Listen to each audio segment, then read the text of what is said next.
Hello, my name is Patrick Crampton-Thomas. I'm the EMEA Sales Director at IndX, and today we will explore what we call the Production Operators Dashboard, or POD, and how it can be configured specifically to user needs without customization. We will use an assembly work center example, and we'll see how the pod can streamline operations, provide real-time visibility to manage tasks and quality with full traceability. So let me hand over to Clara to take you through the demo. Thanks. I am Clara Mas Garcia. I am functional consultant at IndX. During last episode, you could see master data maintained for the finished product Cooper. And today we will demo you the assembly work center pod that operator will use for this product. First, I will do a small introduction. So we have prepared two different routings based on your production process. One with happy flow that will cover first operation assembly, second testing, and final operation packing. And then we have the unhappy routing flow that will have the assembly operation first, then the testing operation. In this testing operation is where the operator will detect a defect and will raise non-conformance, and we will move to the third operation that would be, in this case, repair operation. Here is where the operator needs to decide if it can be fixed and it can go back to the testing operation, or if it needs to be scrapped and no more used. And as a final operation, we will have packing. So the operator in the shop floor will work with the production operator dashboard that we call it POD. This is the main interface between shop floor and SAP Digital Manufacturing. Is where the operator performs tasks, view instructions, and report progress during the production process. It provides real-time access to manufacturing data and enables the operator to perform all the tasks efficiently. Some of the objectives of the pod would be the following: streamline shop floor operations. So the pod allows the operator to start and complete all the operations directly from this dashboard. It provides real-time visibility. You can see what's happening during the production process. As a third objective, we have it enables the customization without coding. So it's really modular and highly configurable. So it eliminates the need for custom code and speeds up the deployment. And as a final goal, we have that it supports quality and traceability. So after this small introduction, we will go directly to the pod and let's check it together. Here you can see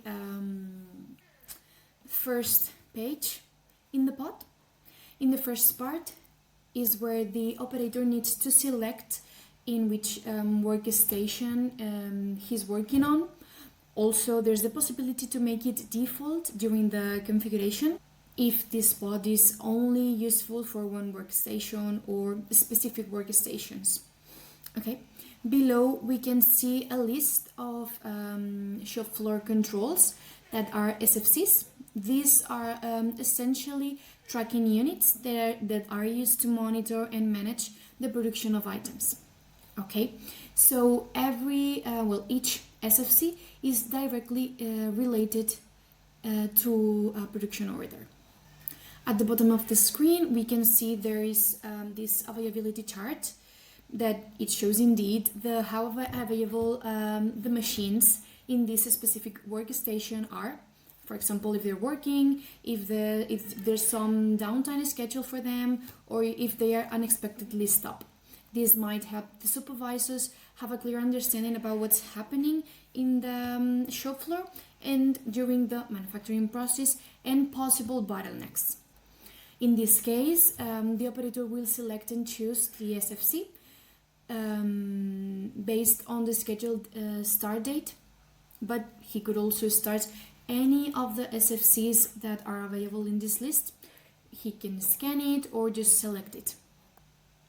We will check, for example, this SFC. So first we can see that here we encounter a bar where all relevant information about the SFC is recapped. First we have the status of the SFC, so this is SFC is new, it's not started yet.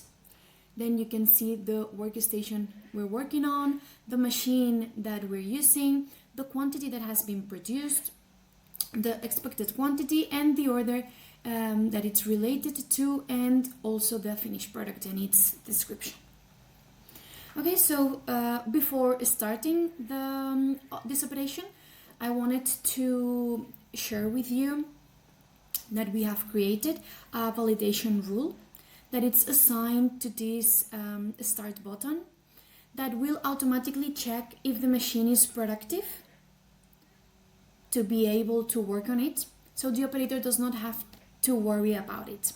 So what is this validation rule about? It will not start the SFC in case the resource or the machine is disabled. Okay, so for this, as it's obviously productive now, we will update the status and set it as disabled. Also, this is really easy for the operator to do it directly from the pod. So we have this machine, the status is disabled, and here we can attach a reason code. So for this reason code, this is not mandatory, and it can be recorded later on if it's necessary, but this information is really important for reporting purpose. Also, if the machine has a PLC capable of sending machine status and also downtime reasons, it can be integrated automatically. We will show this during following episodes, but that's why I will collect it now. For example, tool broken, and the status, and the system tells you that the status has been changed. Okay, so now we can see it here that the status for this machine is disabled. Also, there's some other way where you can see the status and what's happened on this resource. If you go to downtime reports, you can see all the different downtimes that this machine had during the period that you set. For example, here it's showing only for today, but we can set it, for example, from 6th of October till 22, and here we have the list, how much the duration was, and also the reason code attached to it. Now let's go back to the main page and let's start the operation, and we will get a pop-up that we cannot start the SFC because the resource is in disabled status.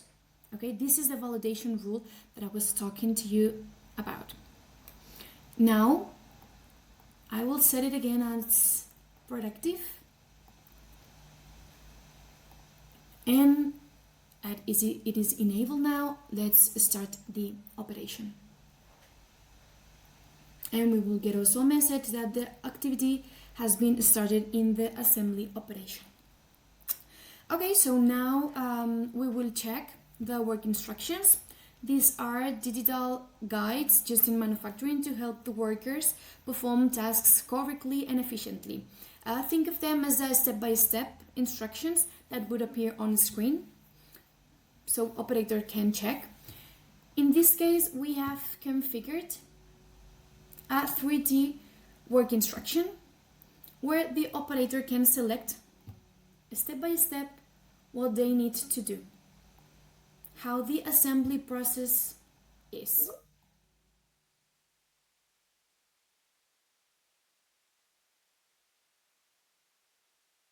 Okay, after the operator has checked the work instructions, we can go to the component list.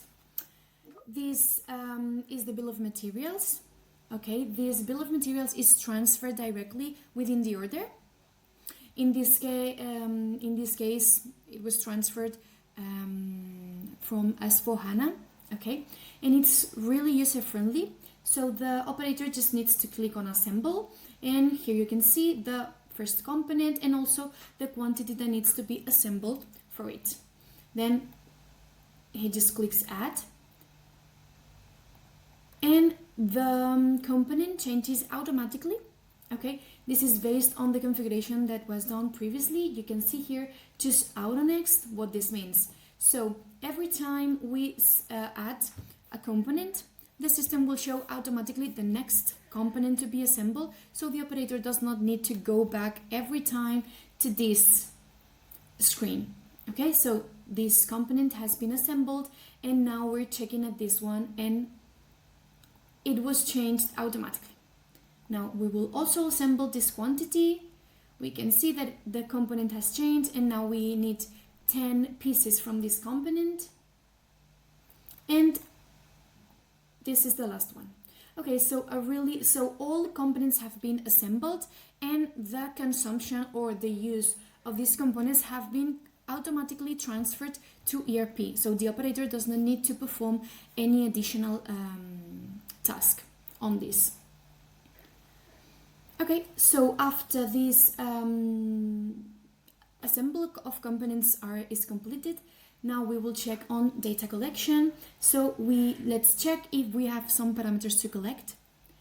The operator needs to click on collect, and we will see that we have two different numeric parameters to collect. First we have torque, and then we have temperature of torque. Okay, so this data collection is configured previously, and you can have different types of data to be collected, like Boolean, text. It really depends in what is required. Okay, also you can get data directly from the machine. This will be detail explained in the next session, and we will use this button, but this will be explained in the following episode. Okay, now we will just save, and the data has been collected. Okay, you can see here that we will be able to collect again data. This is also configurable. You can set it as many times as possible that they collect the data. Okay, so after we collected the data, the operation is completed. So now we can set it as complete, and we will see that the SFC will be processed in the next operation that would be testing. Okay, so that would be everything for today's session. Thanks for watching this episode 2, and don't forget to follow IndX to not miss the others coming soon.